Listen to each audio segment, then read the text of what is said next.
আসসালামু আলাইকুম প্রিয় দেশবাসী।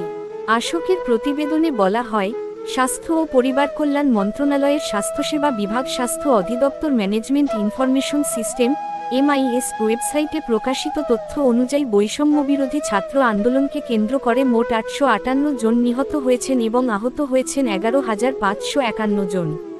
পত্রিকায় প্রকাশিত সূত্রে আশোক সংগৃহীত তথ্য অনুযায়ী নিহত ব্যক্তিদের মধ্যে 11 জন নারী এবং 18 বছর বয়স পর্যন্ত শিশু কিশোর রয়েছে 129 জন।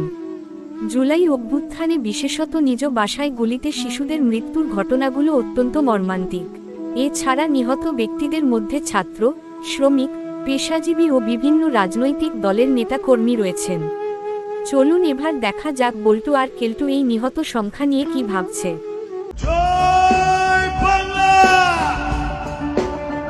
আরে কেলটু, আশোকের প্রতিবেদনে বলা হয়, স্বাস্থ্য ও পরিবার কল্যাণ মন্ত্রণালয়ের স্বাস্থ্যসেবা বিভাগ স্বাস্থ্য অধিদপ্তর ম্যানেজমেন্ট ইনফরমেশন সিস্টেম MIS ওয়েবসাইটের প্রকাশিত তথ্য অনুযায়ী বৈষম্যবিরোধী ছাত্র পত্রিকা বলছে 858 জন মারা গেছে, অথচ উপদেষ্টা ও সমন্বয়করা বলতেছে 2000 জন মারা গেছে।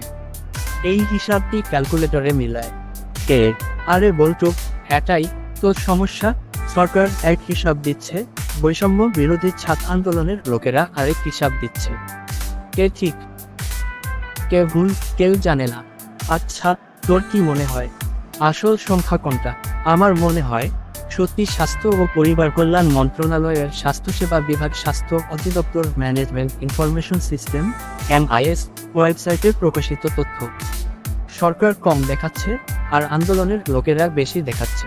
আরে ভাই, 858 জন লোক মারা গেছে, এইটা নিয়েও তারা 2000 বানায়া মিথ্যা বলছে। মানুষ কি আর সমন্বয়কদের কথা বিশ্বাস করবে? ঠিক বলছিস। আর শিশুর মারা যাওয়ার ঘটনাগুলো শুনলে তো বুক ফেটে যায়। এদের গুলি করলো কারা? আরে বুঝলি না, এদের পিছনে জঙ্গি সংগঠন ছিল, তারা গুলি করে হত্যা করেছে। আন্দোলন মানে তোর দাবি আদায়, জীবন নেওয়া নয়। শিশুদের মেরে কি প্রমাণ করলো ওরা? আরে বুঝিস না, এইসব হচ্ছে রাজনীতির খেলা। মরছে সাধারণ মানুষ আর রাজনীতিবিদরা শো করে বেড়াচ্ছে। ঠিক বলেছিস।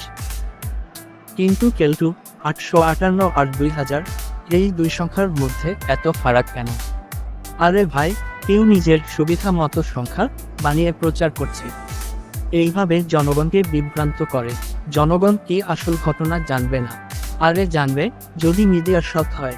কিন্তু এখন মিডিয়াও দুই দলে ভাগ হয়ে গেছে, এক দল সরকারের পক্ষে, আরেক দল সমন্বয়কদের পক্ষে।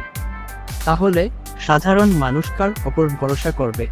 বলতো ভাই, জনগণ বুঝতে পারছে বেশি দিন এই মিথ্যাচার চলবে না, একদিন সত্য বের হবেই।